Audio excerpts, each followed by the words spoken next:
waktu persiapan telah selesai. Untuk selanjutnya waktu presentasi dengan waktu yang akan dimulai ketika presenter berbicara. Assalamualaikum warahmatullahi wabarakatuh. Selamat pagi para hadirin yang kami hormati. Untuk menghargai dan menghormati bangsa yang kita cintai dan untuk meningkatkan dan memantik jiwa-jiwa nasionalis, izinkan kami untuk mengumandangkan lagu Indonesia Raya.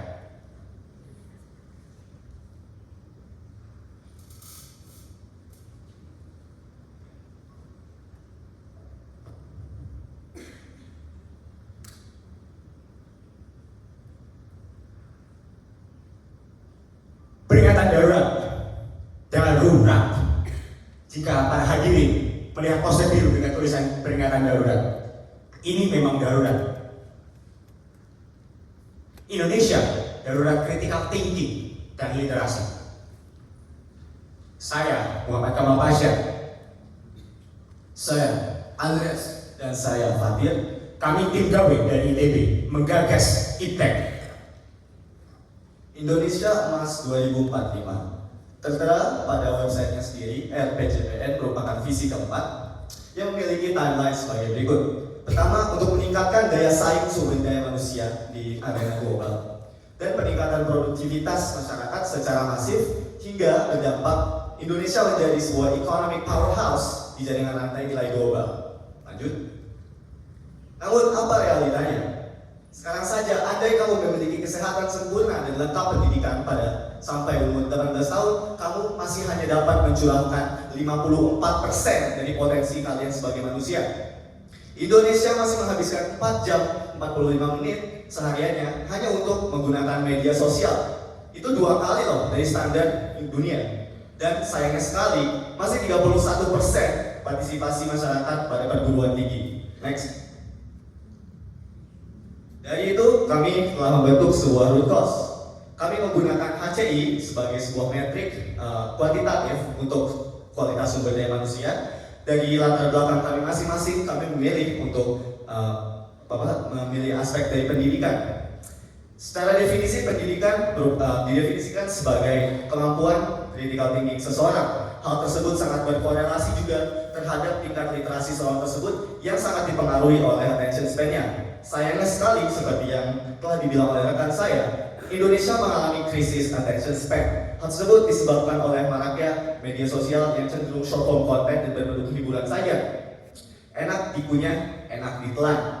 Dan hal tersebut lebih diperkuat lagi oleh algoritma yang memang bersifat positif feedback loop, menjebak para penonton untuk mengulangi konsumsi konten tersebut. Baik. Lantas apa yang bisa kita lakukan? Melihat berbagai solusi yang telah dikerahkan untuk menyelesaikan masalah serupa, Biwu Science, sebuah kanal YouTube Shorts berisi film edukasi, telah berhasil menggarap 6.1 million views per harinya. Serial Buku yang telah menjadi bestselling Indonesia merupakan sebuah buku yang edukatif juga menghibur. Dan kemudian lebih recently, Clash of Champions, sebuah game show yang Battle of Wits yang menurut replies dari media sosial berhasil menanamkan stigma ke masyarakat bahwa belajar bisa menjadi kegiatan yang menyenangkan dan juga kompetitif. Maka dari itu, kami menggagas IPTEK, Inovasi Program Terintegrasi Kemendikbud dan Kominfo, yang terdiri atas 2 program utama. Yang pertama adalah Vektor, Video Edukatif Konten Kreator, dan Faktor, Fasilitasi Algoritma Konten Tepat dan Optimalisasi Regulasi. Vektor sendiri merupakan sebuah kompetisi konten kreasi yang setingkat dengan KSN, Timnas, OPSI, dan mahasiswa berprestasi nasional. Dan ini merupakan kompetisi konten kreasi yang memanfaatkan format short form content yang kemudian akan diperkuat dengan program kedua di bawah naungan Kominfo, Faktor, Fasilitasi Algoritma Konten Tepat dan Optimalisasi Regulasi, yakni program inisiasi dari Kominfo untuk mengoptimalisasi algoritma untuk pencerdasan bangsa. Dan kedua program ini tuntas menyelesaikan 2 root cause yang telah dianalisis, yakni tren produksi dan konsumsi sektor konten yang meningkat namun cenderung tidak mendidik dan hanya penghibur belaka, serta root cause yang kedua, tidak optimalnya algoritma konten sosial media di Indonesia untuk pencerdasan bangsa. Nah, mengapa kami memilih untuk memanfaatkan short form content? Telah dianalisis bahwa sebelumnya attention span merupakan aspek paling kritis bagaimana seseorang bisa belajar efektif. Menurut penelitian, sejalan dengan marahnya produksi short form content, attention span manusia yang dari 2 menit 45 detik turun menjadi 7 detik. Dan menurut kami, daripada melawan ombak dan momentum untuk memperbaiki attention span dari masyarakat, kami menggunakan short form content untuk memercik literasi dan critical thinking dari para masyarakat. Dan ada 3 aspek untuk memastikan keberhasilan vektor. Yang pertama adalah aspek insentif. Para peserta diberikan hadiah uang pembinaan dengan jumlah yang substansial, dan kemudian ada pelatihan terstandarisasi pelatnas layaknya pelatnas di OSN. Yang kemudian masuk aspek kedua adalah standarisasi. Pemerintah terutama Kemendikbud memberikan buku pedoman tentang apa saja batasan, format, dan materi-materi, rangkuman materi yang harus disampaikan pada konten. Dan kemudian ada juga program untuk menguji keberhasilan konten yang akan diintegrasikan dengan program asesmen kompetisi minimum AKM. Dan aspek ketiga adalah dampak yang dihasilkan. Program ini akan disatukan dengan faktor, yaitu untuk memaksimalkan rekomendasi konten-konten edukatif yang ada di sosial media Indonesia.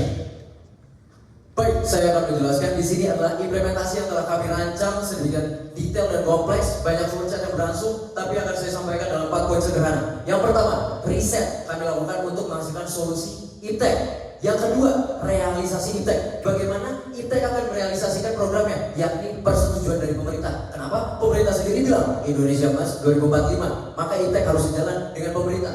Poin ketiga, kajian regulasi dan judicial review dari pemerintah harus dilakukan agar IPTEK punya landasan hukum yang jelas. Dan poin terakhir, Kominfo harus memastikan bahwa perusahaan media sosial di Indonesia bisa turut pada regulasi yang dibuat. Next. Berikut adalah skema selanjutnya dari IPTEK dan Vektor. IPTEK sendiri harus melewati tahap judicial review atau legislative approval. Dan IPTEK sendiri, kenapa butuh regulasi? IPTEK saat dilaksanakan butuh landasan hukum yang jelas agar tiap kegiatannya sah dan tidak mengalami legal issue di kemudian hari. Lalu setelah IPTEK dilaksanakan, rakyat harus tahu dan Vektor harus dapat dimonitoring untuk jangka panjang.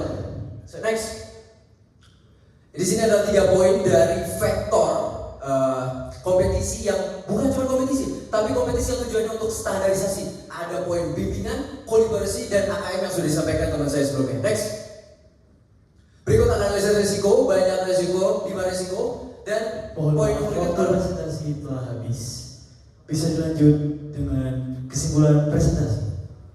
Oleh karena itu, kesimpulannya adalah dari beragam masalah kami telah menganalisis Human Capital Index Indonesia rendah 0,54 dan kebanyakan waktu masyarakat yang dialokasikan untuk penggunaan konten sosial media serta rendahnya semangat penduduk masyarakat Indonesia untuk mendidik diri. Sehingga kami simpulkan yakni IPTEK yang menurut kami ini adalah solusi yang paling efektif dibandingkan tadi neuroscience. Neuroscience hanya memanfaatkan menggunakan bahasa Inggris yang belum tentu cocok untuk seluruh lapisan masyarakat Indonesia. Yang kedua, buku Why, yakni literasi, dan kita tahu sendiri bahwa attention span masyarakat hanya 7 detik. Bagaimana bisa seseorang bisa belajar efektif jika dia hanya tahan 7 detik? Kemudian Clash of Champions yang masih dilaksanakan oleh perusahaan swasta dan bukan melalui tangan pemerintah. Demi melancarkan berbagai macam perubahan, demi memajukan Indonesia agar terus ke depan, kami rela pergi jalan-jalan mengarungi banyak lautan, datangi banyak pelabuhan. Dari itu, berbagai usaha kami telah curahkan, kartu telah kami persiapkan. Dari para juri, apakah memiliki pertanyaan? Kami persilahkan. Merdeka! Merdeka! Tepuk tangan. Sesi presentasi disebutkan. Selanjutnya adalah sesi tanya jawab. Kepada Dewan Juri, waktu dan tempat kami persilakan. Baik, terima kasih kesempatan ini sangat kreatif sekali berkaitan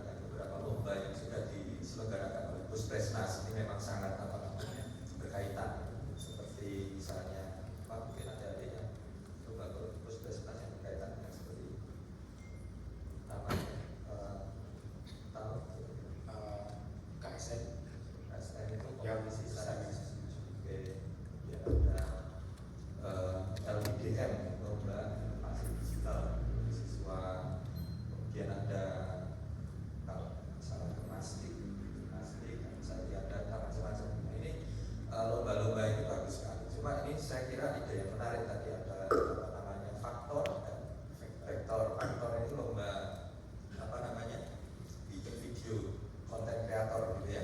Faktor.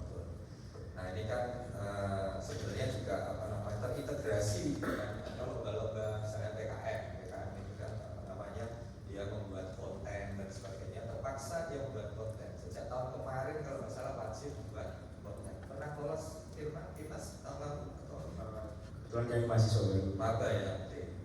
Nah ini nanti apa namanya merupakan ide yang sangat baik ya, untuk vektor faktor ya. Karena ini berkaitan dengan apa tadi hal-hal yang berkaitan dengan bagaimana kita menyikapi suatu perubahan atau kalau kita berbicara tentang tren teknologi digital saat ini memang sangat memprihatinkan, yaitu persaingan antara konten yang positif dan konten yang negatif. Nah ini nanti yang faktor ya, faktor ini untuk mengurangi yang. Nah kira-kira bagaimana implementasi dari kalau vektor itu kan kompetisi video edukatif ya, membuat kompetisi. Kalau faktor ini bagaimana caranya untuk membuat algoritma? Apakah ada kompetisi atau bagaimana mekanisme? Oke, terima kasih pertanyaan Dewan Juri, saya izin jawab. Jadi vektor sendiri adalah kompetisi nasional yang ya bukan cuma kompetisi, tapi kompetisi yang digunakan untuk standarisasi konten. Dan faktor adalah bagaimana Kominfo mampu mengontrol algoritma yang berjalan di seluruh perusahaan media sosial di Indonesia. Algoritma, maksudnya algoritma bagaimana? Ya, kita mendorong, memajukan, memunculkan konten-konten edukatif lebih banyak daripada konten-konten selain konten edukatif. Bagaimana caranya? Banyak. TikTok sendiri sudah menerapkan namanya metadata dan utilization of AI. Jadi konten edukatif banyak faktornya, ada hashtag, ada subtitle yang diucapkan, ada bagaimana view dan engagement pada konten edukatif tersebut, dan Kominfo dengan regulasi hukum yang jelas harus mampu menundukkan perusahaan media sosial agar algoritmanya dibolehkan kontrol penuh oleh Kominfo. Mungkin sekian. Izin menambahkan. Jadi selain untuk menentukan, pemerintah di sini juga berperan sebagai pemberi insentif. Mengapa perusahaan-perusahaan sosial media harus mengikuti ketentuan yang ditentukan oleh Kominfo? Sekian, terima kasih. Baik, satu lagi. Ini menunjukkan sebuah data. Misalnya tadi tingkat konsentrasi berapa? Dari 2 menit 30 detik jadi 2 menit 45 detik menjadi 7 detik. 7 detik. 2 menit 45 atau 30 detik? 45. Dari 7 detik itu dapat data dari mana? Ya, data tersebut telah dilakukan oleh UNICEF ya, UNICEF terhadap berbagai negara satelit Indonesia. Ya. Terus 57% tayangan YouTube ini video kurang dari 60 detik. Ini juga dari UNICEF juga. Kalau itu survei yang dilakukan oleh YouTube sendiri terhadap produksi. Oke, saya kira cukup. Terima kasih pertanyaannya, Pak. Baik, cukup menarik dan sangat bersemangat gitu ya, sehingga menjadi perhatian yang besar buat kami. Seperti itu. Tadi Pak Bagus sudah menanyakan faktor dan vektor. Dari saya sendiri, kira-kira ini sudah pengembangannya sampai sejauh mana ya saat ini? Oke, jadi kalau kami meninjau dari skema implementasi yang kami sampaikan, yakni yang sedang kami tampilkan, kami sekarang berada di tahapan yang paling atas, 2 baris paling atas, dan sebelum persetujuan dari pemerintah, sebelum dari pengajuan saran ke pemerintah. Jadi kami masih tahap riset, identifikasi masalah analisis, dan penyusunan dokumen rekomendasi. Apabila solusi ini ingin kami implementasikan, maka langkah selanjutnya adalah kami sebagai akademisi dan generasi muda penerus bangsa Indonesia mengajukan saran kepada pemerintah yang kemudian akan dilakukan persetujuan dan dilakukan judicial review. Lebih lanjut, apakah ini layak atau tidak, bagaimana urgensinya, apakah ada payung hukum yang melindungi, ataukah perlu dibuat regulasi baru untuk melaksanakan program IPTEK. Oke, kalau dukungan dari kelembagaan itu, apakah ini hanya dipakai untuk di lomba BSI ini atau memang sudah dikembangkan lebih jauh ya, artinya sebelum ke pemerintah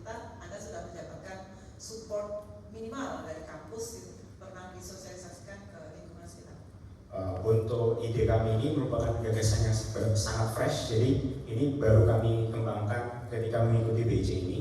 Dan rencananya kalau memang ini adalah solusi dan bukan alau, ini adalah solusi yang paling efektif, maka kami akan siap untuk mengajukan gagasan ini ke pemerintah.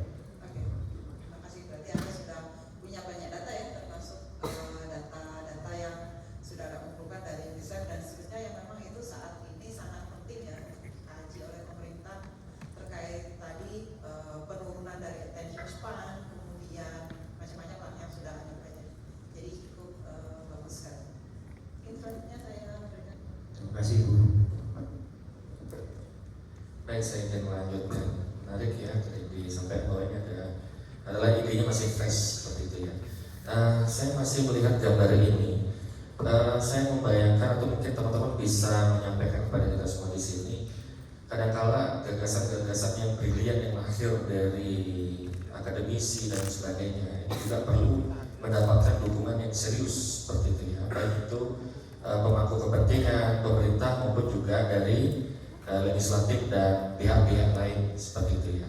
Nah, pertanyaan saya adalah begini, menurut teman-teman sekalian, bagaimana proyeksi dan kecepatan di dalam bagaimana kemudian ini nanti bisa ditangkap sebagai sebuah ide yang cemerlang gitu ya, ide yang yang bisa diadopsi seperti itu ya, dan kemudian dieksekusi sampai dengan tahap berikutnya yang sebagaimana yang sudah dibuat di depan ini. Itu satu.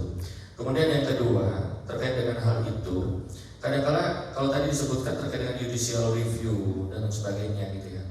Kalau kita melihat dalam aspek regulasi, kadang-kala tidak pungkiri bahwa kecepatan di dalam regulasi itu tidak secepat dari kebutuhan atau mungkin juga realita di lapangan. Itu bagaimana menurut kalian? Terima kasih. Mungkin di sini kami bakal menceritakan sedikit latar belakang dari kampus kami. Kampus kami termasuk salah satu kampus yang jarang sekali untuk ikut aksi turun ke jalan. Namun kemarin peringatan darurat Kongres ITB melaksanakan kajian, bahkan seluruh institusi pendidikan melaksanakan kajian seberapa urgensi masalah yang kami bawa. Dan apabila seluruh institusi pendidikan di Indonesia sepakat bahwa ini adalah sesuatu yang sangat urgent dan pendidikan adalah pilar utama majunya sumber daya manusia, maka kami sebagai akademisi di sini sebagai agent of change dan yang paling depan avant-garde untuk mengawal bahwasannya program ini adalah solusi yang terbaik.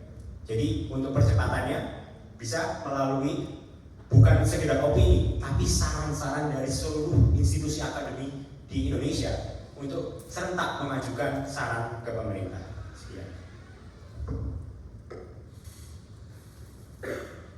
Oke, sudah cukup dari saya. Sekian dari kami ucapkan terima kasih atas perhatiannya. Wassalamualaikum warahmatullahi wabarakatuh.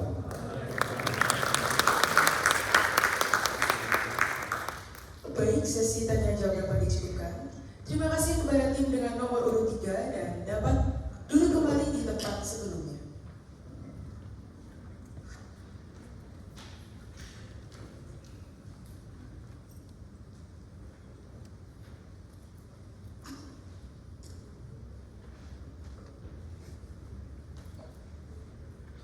Untuk selanjutnya kepada tim presenter nomor urut 4 atas nama Wildanul Munfari dari Universitas Sudirman dapat memasuki podium.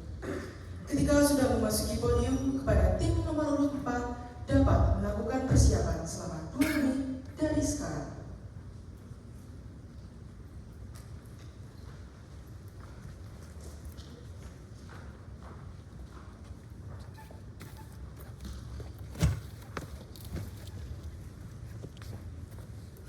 Baik, persiapan selama 2 menit dapat dimulai dari sekarang.